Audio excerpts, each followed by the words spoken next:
Le décès de Michel Blanc, survenu dans la nuit du 3 au 4 octobre 2024, a plongé ses proches et ses admirateurs dans un profond choc.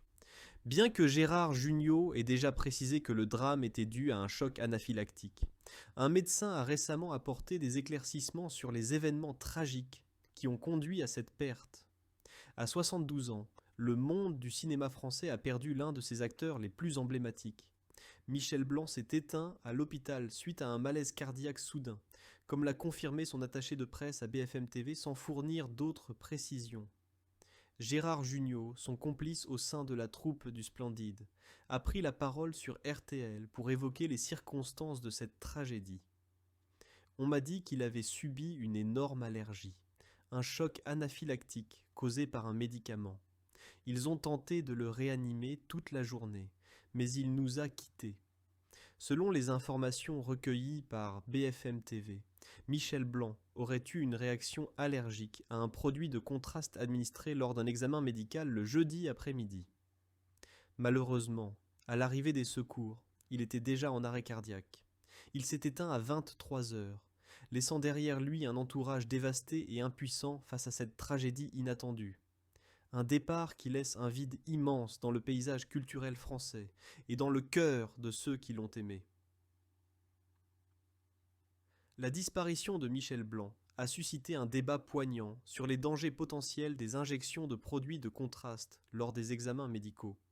Le professeur Olivier Clément, chef du service de radiologie à l'hôpital européen Georges Pompidou et membre éminent de la Société française de radiologie, a partagé son expertise sur ce sujet délicat dans une interview accordée à Ouest France. Il a révélé une réalité amère.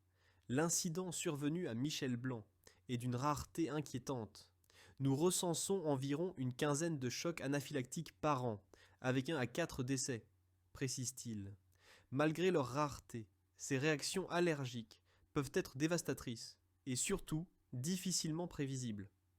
Nous évitons les tests cutanés en raison du risque élevé de faux positifs.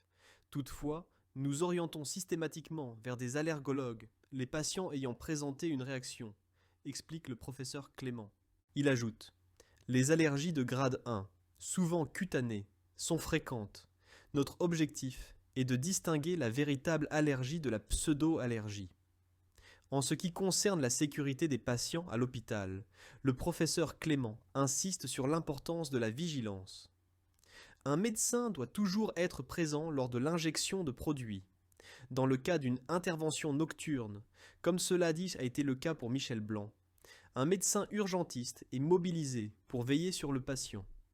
Malheureusement, dans cette situation tragique, la rapidité avec laquelle le choc anaphylactique s'est développé a limité la capacité des équipes médicales à intervenir efficacement. Elles ont lutté sans relâche pendant des heures pour tenter de réanimer le comédien, hélas en vain. Une enquête pourrait être ouverte prochainement, bien que le parquet de Paris ait déclaré ne pas avoir été saisi pour le moment.